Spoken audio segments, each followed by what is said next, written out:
Le 8 septembre dernier, une embarcation de migrants en route vers l'Europe a chaviré avec à son bord plus de 200 jeunes.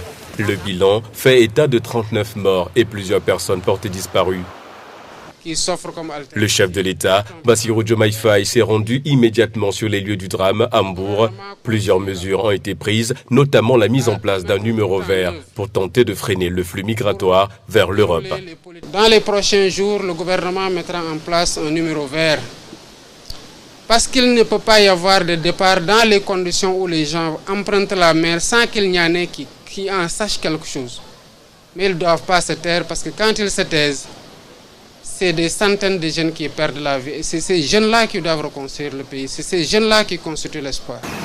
Au Sénégal, l'immigration clandestine est souvent perçue comme un moyen de réussite.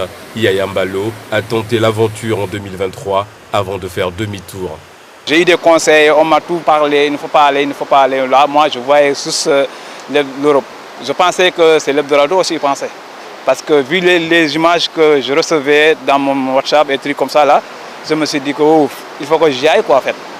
J'ai pris la destination en passant par le Burkina, Niger, après Niger, Niamey, après Niamey, la Libye. Mais le trajet était long et dur. Pour d'autres jeunes Sénégalais, l'absence d'emploi ne justifie pas de risquer sa vie en embarquant sur une pirogue. Selon eux, le paradis se trouve au Sénégal.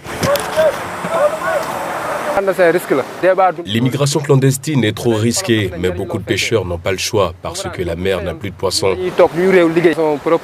Mon grand frère a voyagé dans les mêmes conditions. Maintenant, il travaille là-bas en Espagne. Personnellement, je ne prendrai jamais le risque de voyager dans une pirogue. C'est trop dangereux.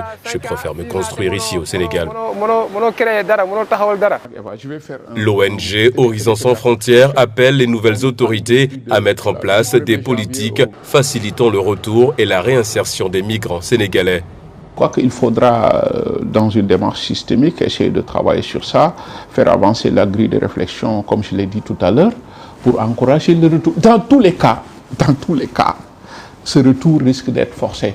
Parce que, comme je l'ai dit tout à l'heure, le sujet est devenu civilisationnel. L'Europe a peur d'être détrônée. Rappelons que l'opération Djoko menée par la gendarmerie de la région de Mbour a permis d'empêcher un projet de migration impliquant 690 jeunes sénégalais.